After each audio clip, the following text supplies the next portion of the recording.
China's 100,000 naval mines, the silent threat the U.S. Navy can't ignore. China's 50,000 to 100,000 naval mines, spanning more than 30 types from basic contact to smart influence and remote activated variants, are built for asymmetric A2/AD. Laid by subs, aircraft, and even civilian vessels, they can deny access, slow tempo, and raise risk across the Taiwan Strait and South China Sea at low cost. The U.S. Navy dominates blue water but remains underprepared for littoral mine warfare. Joint MCM demos with Japan help, yet gaps persist in scalable clearance, resilient logistics, and planning. Investing now in unmanned systems, ISR, and mine-focused concepts of operation is essential. In the next crisis, the first blast may come from the seafloor. China's massive naval mine arsenal is a threat. China's large naval mine stockpile matters to the U.S. Navy. Asymmetric warfare and A2/AD are here to stay, and the vast majority of China's 50,000 to 100,000 strong naval mine arsenal will be fielded to support those missions. In a geopolitical competition or conflict, this weapon system will likely be used by the PLAN to deny U.S. forces freedom of movement or access in Western Pacific waters. A naval mine stockpile to make you sit up and pay attention. China has one of the world's largest naval mine stockpiles, with open-source estimates ranging from 50,000 to as high as 100,000. It is an arsenal built to support not just China's asymmetric warfare capabilities, but also its anti-access/area denial A2/AD strategies. That is a substantial quantity, made more imposing by its diversification into more than 30 types of mines, including contact, magnetic, acoustic, pressure influence, and remotely activated mines. These range from relatively simple, gravity-laid mines to much more sophisticated smart mines that can discern between hostile and friendly forces and receive remote activation commands. The majority of China's mines are meant for littoral use, particularly in the Taiwan Strait and South China Sea. Still, these assets pose a longer-term strategic threat to U.S. warfighting assumptions. For example, the vast majority of China's mines could be sown from Chinese submarines, aircraft, and even civilian boats, including those disguised as merchant ships, during a conflict, complicating their detection. Beijing is also aware that the perception of potentially mined waters can deter, delay, or force the adversary to take a different route at far lower cost than missile or kinetic strikes. Mine warfare is a key part of China's force.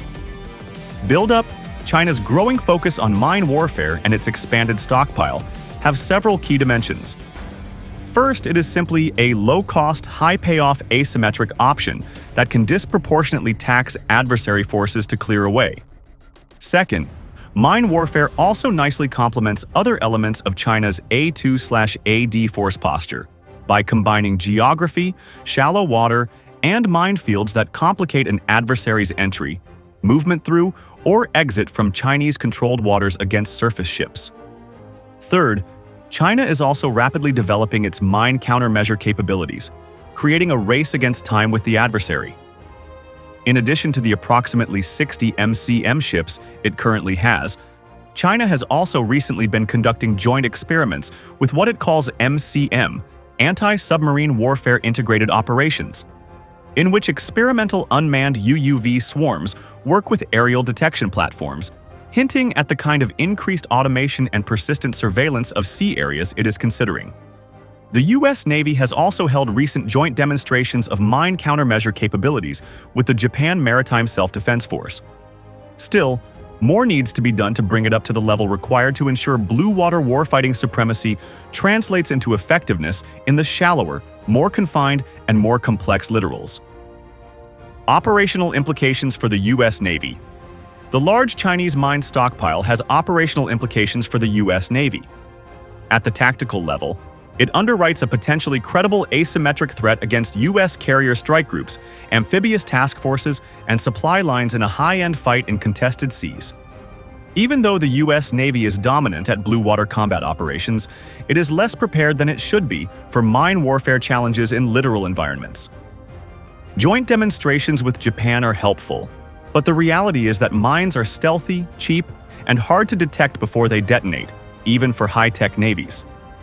Minefields also degrade naval maneuverability by forcing deviations, slowing the tempo, and raising acceptable risk thresholds and tactical choices in ways that favor the defender. The U.S. Navy is not without counter options or the ability to fight this problem, but its current level of readiness is closer to vulnerable than dominant.